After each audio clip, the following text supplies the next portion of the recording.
Hello everyone, I hope कि आप अच्छे होंगे। आज इस वीडियो में हम लोग सीखने वाले हैं दशमलव का जोड़, जो कि बहुत इम्पोर्टेंट है। ठीक है, यानी कि हम जितना भी भाग बताएंगे वो अलग अलग टाइप होगा। तो आप वीडियो को अंत तक देखिए, आपको बहुत अच्छा से समझ में आएगा, क्योंकि हम इसे बेसिक कंसेप्ट के माध्यम से स्टेप बाय स्टेप बताएंगे। ठीक है, तो ज़्यादा टाइम को वेस्ट ना करके चलिए वीडियो को शुरू करते हैं। देखिए, फर्स्ट क्वेश्चन है यहाँ पे 7.8 प्लस 0.5। ठीक है, तो देखिए यहाँ पे कैसे हम करते हैं सॉल्व इसको। तो यानी कि जो शुरू वाला जो संख्या होता है उसे जियो का त्यों सबसे पहले हम नीचे लिखेंगे। ठीक है, ध्यान से एकदम देखिएगा, हम जैसे जैसे करें वैसे ही आपको भी करना है। ठीक है, तो यानी कि शुरू वाला जो संख्या होगा उसे हम जियो का त्यों लिख दिए। अब आता है सेकेंड जो संख्या है, उसे अब हम कैसे लिखेंगे। ठीक है, अब इसी को आप ध्यान से देखिएगा, जहाँ पे दशमलव होगा तो उस वहीं पे हम दशमलव लगाएंगे। ठीक है, और दशमलव का जो राइट साइड अंक होगा, जो बाया साइड होगा उसे बाया साइड अंक लिखेंगे, और जो दाया साइड अंक होगा उसे दाया साइड लिखेंगे। ठीक है, तब देखिए यहाँ पे दशमलव का इधर क्या है इसमें। अब दशमलव का इधर राइट साइड क्या है, इधर 5 है, तो इधर हम लिखेंगे 5। ठीक है, राइट साइड है तो हम राइट साइड ही लिखेंगे। अब देखिए दशमलव का लेफ्ट साइड क्या है, यहाँ पर 0 है, तो हम दशमलव का इधर लिखेंगे 0। ठीक है, अब सिंपली इसे हम जोड़ देंगे, ध्यान से देखिएगा। अब यहाँ पे 8 और 5 को जोड़ेंगे तो क्या हो जाएगा, 13 होगा। तो 13 का 3 हमें लिखना है। ठीक है, बहुत सारे स्टूडेंट क्या करते हैं, यहाँ पे 13 का 13 ही लिख देते हैं। क्यों? क्योंकि यहाँ पे दशमलव है इसलिए। तो यहाँ पे बिल्कुल गलत हो जाएगा। यहाँ पे जो आएगा इसे हम इकाई अंक में ही लिखेंगे। ठीक है, और जो दहाई अंक होगा वो कैरी यानी कि हासिल हो जाएगा। ठीक है, अब यहाँ पे दशमलव है तो इसके सामने हम दशमलव देंगे। अब 7 में 0 जोड़ेंगे होगा 7, और 7 में इस एक को जोड़ देंगे तो क्या हो जाएगा, ये हो जाएगा 8। ठीक है, तो यानी कि इस वाले भाग को हमने जोड़ा तो ये आ गया 8.3। ठीक है, ये हमारा फर्स्ट टाइप था। अब चलते हैं सेकेंड टाइप की ओर। ठीक है, तो देखिए उसी तरह इसमें भी करना है। यहाँ पे जो शुरू वाली संख्या होगी उसे जियो का त्यों लिख देंगे। ठीक है, तो यहाँ पर हमने लिख दिया 54.6।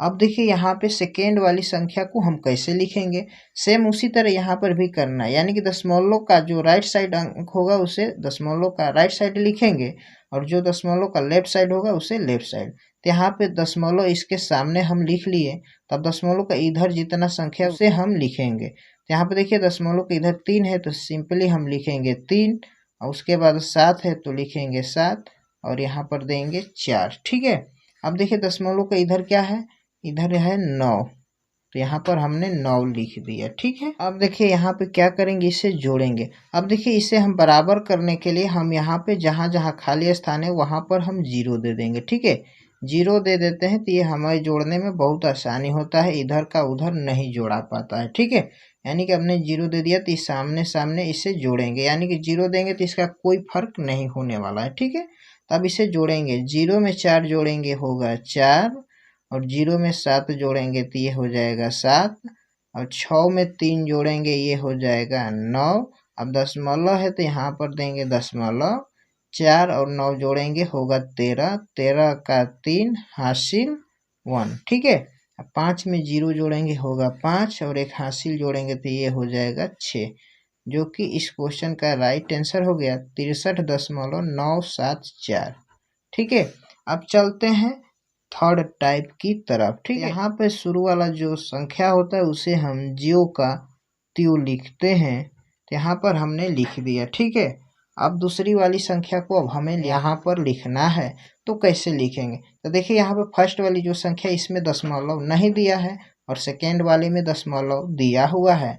तब देखिए यहाँ पे जब दशमलव नहीं दिया है तो यहाँ पे इसे हम क्या करते हैं, लास्ट में हम दशमलव देते हैं, यानी कि राइट साइड जो भी संख्या होता है उसके राइट साइड हम दशमलव दे के इधर हम 0 अपने मर्जी से हम दे सकते हैं।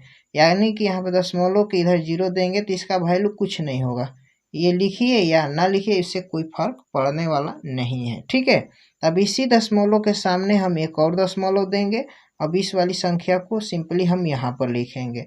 अभी दशमलव का जो राइट साइड है अंक उसे हम जियो का त्यों लिखेंगे यहाँ पे राइट साइड में। तो देखिए यहाँ पे दशमलव का इधर 3 7 5 है, तो हमने दशमलव का इधर 3 7 5 हमने रख दिया। ठीक है, और दशमलव का लेफ्ट साइड क्या है, इधर 0 है और यहाँ पर क्या है 9 है। ठीक है, अब देखिए यहाँ पे क्या करेंगे, इसे हम जोड़ेंगे। तब इसे हम बराबर कर लेंगे यहाँ पर 0 देकर। तो यहाँ पर 0 हम दे दिए। आपको भी 0 देना होगा तो दे सकते हैं, नहीं देना होगा कोई दिक्कत नहीं, कोई ज़रूरी नहीं है कि यहाँ पर हम 0 दे ही। ठीक है, तो ये आपकी इच्छा है, देना होगा तो दीजिएगा वरना छोड़ दीजिएगा। अब देखिए 0 में 5 जोड़ेंगे ये हो जाएगा 5, 0 में 7 जोड़ेंगे हो जाएगा 7, 0 में 3 जोड़ेंगे ये हो जाएगा 3, दशमलव है तो देंगे दशमलव। अब 6 में 0 जोड़ेंगे होगा 6, और 5 में 9 जोड़ेंगे ये हो जाएगा 9, 5 होता है 14, हासिल 1। 4 में 0 जोड़ेंगे होगा 4, एक हासिल कितना 5, 9 में 0 जोड़ेंगे ये हो जाएगा 9। ठीक है, यानी कि इस भाग को हमने जोड़ा तो कितना आ गया आंसर, ये वाला भाग आ गया। ठीक है, ये 3 टाइप हमारा क्लियर हो गया। चलते हैं अब चौथे टाइप की तरफ, ध्यान से एकदम देखिएगा। ठीक है, ये चौथा टाइप है, बहुत ही इम्पोर्टेंट है। ठीक है, यहाँ पर देखिए शुरू वाली संख्या को सबसे पहले हम यहाँ पर लिखेंगे 6.34। ठीक है, अब देखिए यहाँ पे सेकेंड वाला जो संख्या है यहाँ पे दशमलव नहीं है। हमने क्या बोला था, जिसमें दशमलव नहीं होता है उसे दशमलव से लेफ्ट साइड रखते हैं। तो यानी कि हम दशमलव यहाँ पर दे दिए। अब इस दशमलव के इधर रखेंगे। ठीक है, तब देखिए यहाँ पे 7 है तो 7 लिखेंगे, फिर 5, फिर 9 लिखेंगे। ठीक है, अब यहाँ पे कुछ नहीं है तो अपने से 0 दे सकते हैं, कोई दिक्कत नहीं है। अब देखिए तीसरी वाली संख्या को भी हम लिखेंगे, यहाँ पे दशमलव लगाएंगे। दशमलव का इधर क्या है 5 है तो हम इधर 5 लिखेंगे, और दशमलव का इधर है 7 और है 2, तो सिंपली हमने 7 और 2 लिख दिया। अब देखिए यहाँ पे इसे हम क्या करेंगे, जोड़ेंगे। तो सबसे पहले इसे हम बराबर कर लेते हैं 0 देकर, जहाँ जहाँ पर कमी है 0 का यहाँ पर हमने 0 रख दिया। ठीक है, अब जोड़ेंगे, 4 में 0 जोड़ेंगे होगा 4, अब 3 में 5 जोड़ेंगे ये हो जाएगा 8, यहाँ पे दशमलव है तो देंगे दशमलव। ठीक है, अब इसे जोड़ेंगे 7 7 14, 14 6 होता है 20, 20 का 0 हासिल 2। ठीक है, अब यहाँ पे 5 2 जोड़ेंगे तो ये हो जाएगा 7, 7 2 हासिल कितना 9। अब यहाँ पे 9 में 0 जोड़ेंगे ये हो जाएगा 9, जो कि इस क्वेश्चन का राइट आंसर हो गया 990.84, राइट आंसर हो गया। ठीक है, आई होप कि ये क्वेश्चन आपको बहुत अच्छा से समझ में आया होगा। अगर ये क्वेश्चन आपको समझ में आया है तो हम एक टेस्ट के तौर पर एक क्वेश्चन दे रहे हैं, जिसको आप लोग बनाकर हमें कमेंट बॉक्स में ज़रूर शेयर कीजिएगा इसका आंसर। ठीक है, तो देख लीजिए यहाँ पर हमने क्वेश्चन दे दिया है, इसे आपको क्या करना है, सॉल्व करना है, और इसका आंसर हमें कमेंट बॉक्स में जल्दी से देना है। ठीक है, तब तक के लिए बहुत बहुत धन्यवाद।